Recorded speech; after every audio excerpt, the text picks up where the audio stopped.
I flip PCs, but probably not in the way you were thinking. You see, I usually don't build my computers from scratch, but instead purchase complete builds from my local market. Once in hand, I do whatever's possible to make them look nice and list them up for sale. Unfortunately, this process isn't always so fun and involves a lot of cleaning, upgrading, and replacing parts. And trust me, some of these builds are rough. Take this PC for example. From the listing, I knew it needed work, but I didn't expect it to be this dirty.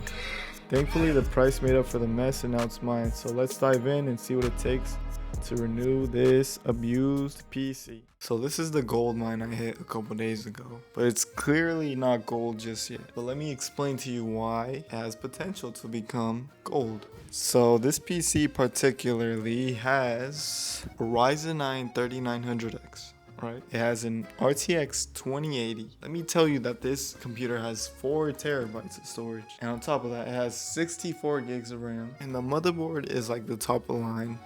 Not to mention, you might be able to see it, might not be able to. But this down here is actually a 1000-watt power supply. Now let me tell you what I paid for it. I paid $250 for the build. That is pretty crazy. But if I'm being honest, I still wanted to negotiate further with the people. I was like, 200, come on. And they were like, no, we need to pay rent. So at that point, I just felt bad. And I was like, all right, cool. But yeah, I took it home and here we have it. And it's gonna need a lot of work. Now, the issue is right now is that I'm deciding whether to just ditch the case, ditch the fans, throw that out, and just clean everything, the main parts in the build, which are the GPU, the motherboard, the PSU, and all the parts, and swap out the case. That will save me a ton of time. Or the other option would be actually going in and cleaning everything in the PC. So that's what I'm stuck on right now. But I guess to get started, I'm gonna try to wipe down the fans a little bit. Let's say if it's not too grimy, I could just go in and clean it up myself. But if it's that type of dust that just won't come off with the blower, I'm gonna just cut it right there. Yeah, like I said, this PC is gold. We just need to clean it out. We need to rinse it out.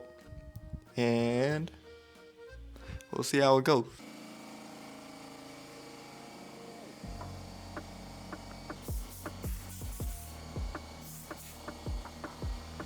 So right here, I was really happy because after blowing it a couple times, it seemed like the dust wasn't that hard to get off. So I was kind of jumping with joy and doing all that fun stuff. But after a while, bro, I started noticing that the dust was not coming off as easily. And this montage shows a little portion of that. And it's like sped up like 300%. But either way, I had to cut it up so many times because the cleaning took pretty long.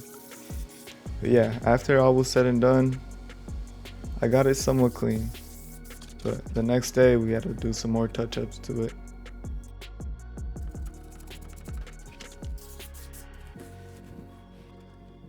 This clip coming up, you'll see the final build, and I'm honestly really proud of the way it came out. While it was very clean, that was only the dust removal with the blower.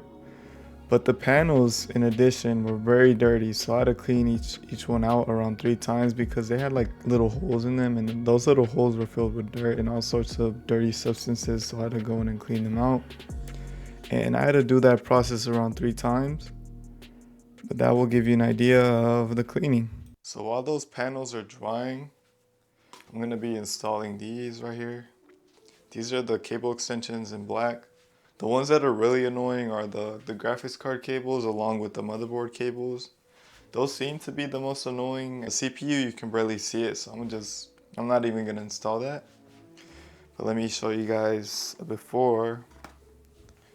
That way you guys see. So here's how it looked before.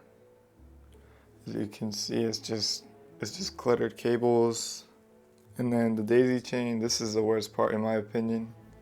It looks pretty bad. But yeah, the CPU is pretty tucked in back there, and I'll remove this, the cable for the GPU, and then reorganize everything. In the meantime, those panels are drying.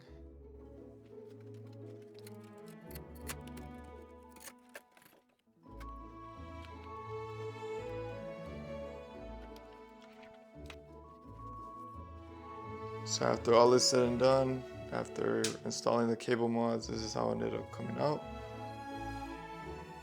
And then this motherboard cable is pretty nice because it even covers up this little USB-C cable.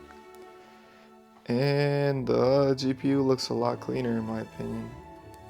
Could still mess around with it a little bit. But yeah, that is how it came out after the cable mods. So I was wrong about the storage because it actually had 4 terabytes and a half. So I took out the additional SSDs and kept them for some other builds. And then right here, I went on to test Heaven 4.0, and as you guys can see, I got a score of 181. Now, while the cleaning was done and all the upgrades, I wasn't done with cleaning the software because it was filled with a bunch of programs and all this trash and rubbish. But I ended up resetting it and getting it all wiped. Now the next thing we move on to is testing, and as you can see, I ran Furmark and OCCT for quite a bit.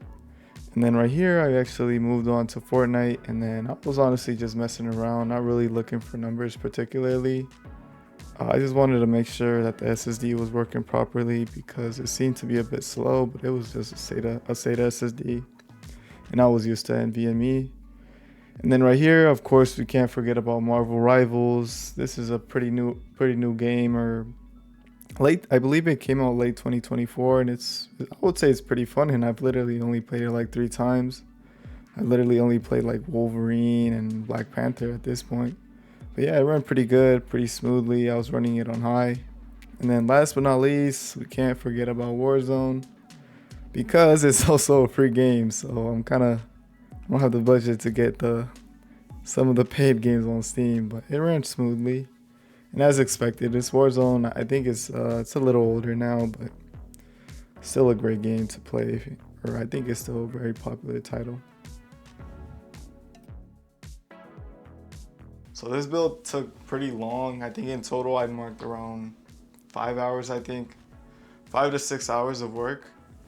And that was mainly because of how dirty it was. And I had to go back in and clean those panels, and I showed some B-roll, I believe. And finally we got to testing, and everything proved out right. Cable management was easy, it wasn't too bad. But yeah, I'm finally done. And this is how it came out.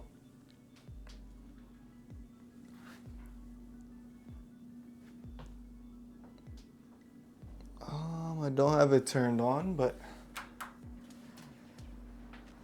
there it is.